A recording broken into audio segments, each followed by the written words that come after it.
एक गांव में एक गरीब औरत रहती थी जिसका नाम पुष्पा था। पुष्पा अपने परिवार का पेट पालने के लिए गांव में अपने घड़े का ठेला लगाया करती थी। एक बार की बात है, गांव का इकलौता कुआं जिससे पूरा गांव पानी भरा करता था वो सूख जाता है, जिसके कारण गांव में पानी की भारी किल्लत हो जाती है। मुखिया जी, ऐसे कैसे चलेगा? गांव के लोग एक एक बूंद पानी के लिए तरस रहे हैं। अरे आपको गांव के लोगों के लिए कुछ तो करना ही होगा। मैं आप लोगों की परेशानी समझता हूँ। अब कुएं से पानी निकालना तो गुजरे जमाने की बात हो गई है। आप सबकी सुविधा के लिए हम गांव में हैंडपंप लगवाने वाले हैं। मुखिया की बात सुनकर गांव वाले बहुत खुश हो जाते हैं और जल्दी ही हैंडपंप लगने का काम शुरू हो जाता है। हैंडपंप का काम उसी जगह शुरू होता है जहां पुष्पा अपना ठेला लगाकर घड़े बेचा करती थी। हैंडपंप का ठेकेदार एक बहुत गंदा आदमी था।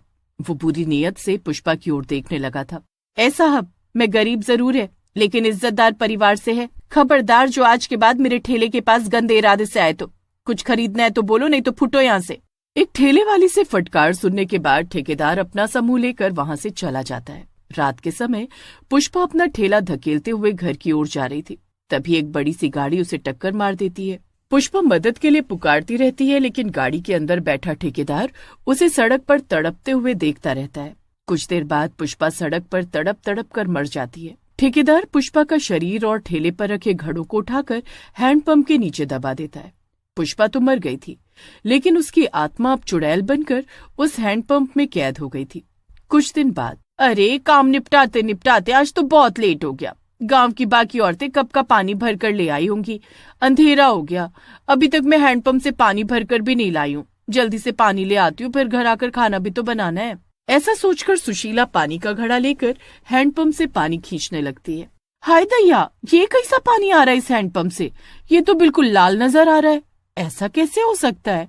डर के मारे सुशीला अपने पानी का घड़ा वहीं छोड़कर घर की ओर दौड़ने लगती है और मनी मन वापस उस हैंडपंप पर ना जाने की कसम खा लेती है। अगले दिन, अरे ओ सुशीला, पानी भरने चलना है तो जल्दी से आजा, बाद में ना कहना तुम अकेली रह गई थी। नहीं बहन, उस हैंडपंप पर पानी भरने मत जाना, वो हैंडपंप भूतिया है। कल जो मैंने देखा उसके बाद मैं वहाँ पानी भरने नहीं जाने वाली। तुम्हारा दिमाग तो ठिकाने पर है। वो हैंडपंप भूतिया कब से हो गया? और पानी भरने हैंडपंप न जाए तो कहाँ जाए भला? सवेरे सवेरे कुछ भांग पी ली हो क्या? नहीं, मेरी बात मानो। कल रात मैं अकेले ही वहाँ पानी भरने गई थी तो मैंने देखा उस हैंडपंप से लाल रंग का पानी आ रहा था।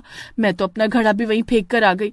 बस किसी तरह अपनी जान बचाकर वापस आई हूँ, लेकिन अब दोबारा उस हैंडपंप पर जाने की मेरी हिम्मत तो नहीं है। अरे चलना है तो जल्दी करो, ज्यादा बातें ना बनाओ, हमको देर हो रही है। चंपा को सुशीला की बातों पर यकीन नहीं हो रहा था, इसलिए सुशीला के मना करने पर भी वो पानी लेने के लिए उसी हैंडपंप पर पहुंच जाती है। चंपा हैंडपंप से पानी निकाल रही थी, तभी उसे एक लंबे बालों वाली औरत दिखाई पड़ती है। ये कौन औरत है? वहाँ पेड़ के पीछे से मुझे घूर रही है। चंपा हैरानी से उस औरत को देखने लगती है कि तभी अचानक वो गायब हो जाती है। पानी निकालते हुए उसे किसी औरत की डरावनी हंसी की आवाज सुनाई देती है। तभी उसकी नजर जमीन पर पड़े तरबूज के टुकड़े पर पड़ती है। ये देखो, यहाँ तो कटे हुए तरबूज के टुकड़े पड़े हुए और सुशीला का टूटा घड़ा भी। लगता है कल रात को किसी ने अंधेरे का फायदा उठाकर सुशीला से मजाक किया होगा। उसके घड़े में तरबूज का रस मिला दिया होगा, जिसे देखकर वो डर कर यहाँ से भाग गई। भूत वूत कुछ नहीं होता, अब कौन समझाए सुशीला को। उसके बाद चंपा तसल्ली से हैंडपंप से पानी भरकर अपने घर ले जाती है और उसी पानी से भोजन बनाती है और अपने पति के साथ उसे खा लेती है। आधी रात को, अरे चंपा, ये हम लोग कहाँ आ गए? ये कैसी जगह है? पति के चीखने की आवाज सुनकर चंपा भी नींद से जाग जाती है। कोई बचाओ, ये हम कहाँ फंस गए हैं? यहाँ से तो बाहर जाने का भी कोई रास्ता दिखाई नहीं दे रहा है, लेकिन हम यहाँ आए कैसे? हम तो खाना खाकर अपने घर में सोए थे, तो फिर हम यहाँ कैसे पहुँच गए? अरे ये तो किसी घड़े जैसा लग रहा है। क्या हम दोनों किसी घड़े में कैद हो गए हैं? हे भगवान, ये सच है या कोई बुरा सपना? तभी उन दोनों को एक चुड़ैल की भूतिया हंसी सुनाई पड़ती है। ये किसकी आवाज है? मुझे बहुत डर लग रहा है। क्या सच में ये किसी चुड़ैल के हंसने की आवाज है? सही पहचाना, मैंने ही तुम दोनों को अपने घड़े में कैद किया है।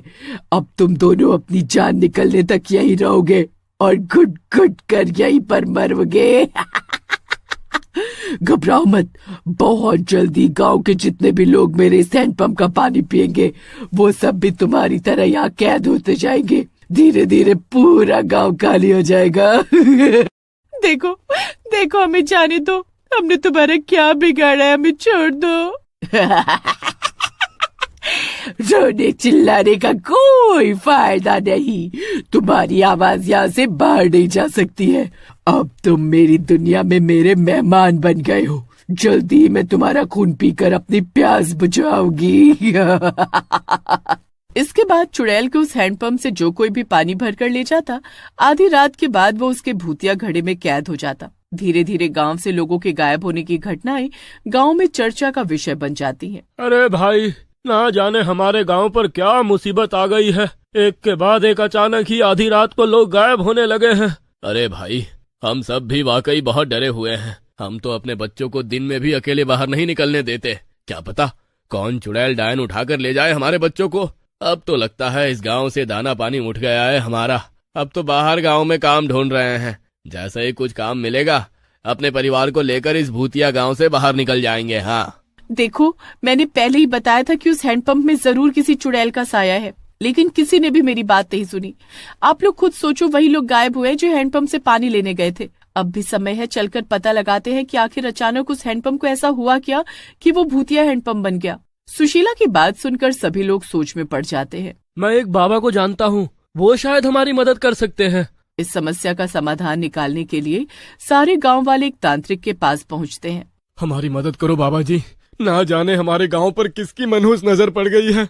कितने ही बेगुनाह गांव वाले एक एक करके गायब होते जा रहे हैं। हम सभी को ऐसा लगता है कि ये सब कहीं ना कहीं इस नए वाले हैंडपंप से जुड़ा हुआ है। हाँ बाबा जी, ये बात बिल्कुल सही है। जो भी लोग गायब हुए हैं सभी हैंडपंप से पानी भरकर लाए थे, और मैंने तो खुद उस हैंडपंप से लाल रंग का पानी निकलते देखा था। वो तो मेरा समय अच्छा था जो मैं बच गई। गांव वालों की बात सुनकर बाबा जी थोड़ी देर ध्यान मग्न हो जाते हैं। फिर उसके बाद वो गांव वालों से कहते हैं, देखो गांव वालों, अगर समस्या हैंडपंप से शुरू हुई है तो जरूर इसका समाधान भी वहीं मिलेगा। हमें जाकर उस हैंडपंप के आसपास ही ढूंढना होगा। जरूर हमें कोई ना कोई सुराग मिलेगा, तभी मैं इस समस्या का कोई हल तुम लोगों को बता सकूंगा। बाबा जी, आप ही बताइए कि हम लोग क्या करें। आप जैसा कहेंगे हम वैसा ही करेंगे। गांव वालों की बात सुनकर बाबा कुछ मंत्रों का उच्चारण करते हैं। मुझे उस हैंडपंप के नीचे से नकारात्मक ऊर्जा का आभास हो रहा है। तुम जाकर उसी हैंडपंप के नीचे खुदाई करो। बाबा की बात सुनकर गांव वाले जाकर हैंडपंप की खुदाई का काम शुरू करते हैं। कुछ ही देर में उन्हें हैंडपंप के नीचे से एक कंकाल मिलता है। हे भगवान, अरे ये तो किसी महिला का कंकाल लगता है, लेकिन ये है किसका? ये कंकाल चाहे जिसका भी हो भाइयों, हमें इसका अंतिम संस्कार कर देना चाहिए। पता नहीं कौन अभागन होगी बेचारी। गांव वाले जैसे ही कंकाल को बाहर निकालने की कोशिश करते हैं, एक भयानक चुड़ैल सामने आ जाती है। हाथ मत लगाना इसको, नहीं तो तुम सब मारे जाओगे। चले जाओ यहाँ से। देखो, शांत हो जाओ। मुझे बताओ तुम्हारे साथ क्या हुआ और तुम इस हैंडपंप के नीचे कैसे आ गई? जिस दिन हैंडपंप का काम चल रहा था उसी दिन की बात है। मैं अपने घड़े बेचकर घर लौट रही थी कि तभी चुड़ैल रोते हुए अपनी सारी आप बीती गाँव वालों को सुनाती है। अब मैं तुम्हारे पूरे गांव को अपनी दुनिया में ले जाऊंगी और फिर एक एक करके सबको खा जाऊंगी। देख, जो तेरे साथ हुआ बहुत गलत हुआ, लेकिन दुनिया में सभी लोग बुरे नहीं होते। हम सब तेरा अंतिम संस्कार करके तुझे इस दुनिया से मुक्ति दिलाएंगे। इतना कहकर बाबा जल की कुछ बूंदे चुड़ैल पर डालते हैं। नहीं, ये नहीं हो सकता। चले जाओ यहाँ से। मैं ये गांव छोड़कर कभी नहीं जाऊंगी। चुड़ैल गुस्से में चिल्लाने लगती है, लेकिन बाबा पेट्रोल की कुछ बूंदे छिड़क कर कंकाल को आग लगा देते हैं। आग लगते ही चुड़ैल की शक्तियां खत्म होने लगती हैं और वो धुएं का गोला बनकर वहां से गायब हो जाती है। चुड़ैल के खत्म होते ही घड़े के अंदर फंसे गांव वाले भी मुक्त हो जाते हैं और सभी लोग इस तरह से उस हैंडपंप वाली चुड़ैल के आतंक से मुक्त हो जाते हैं।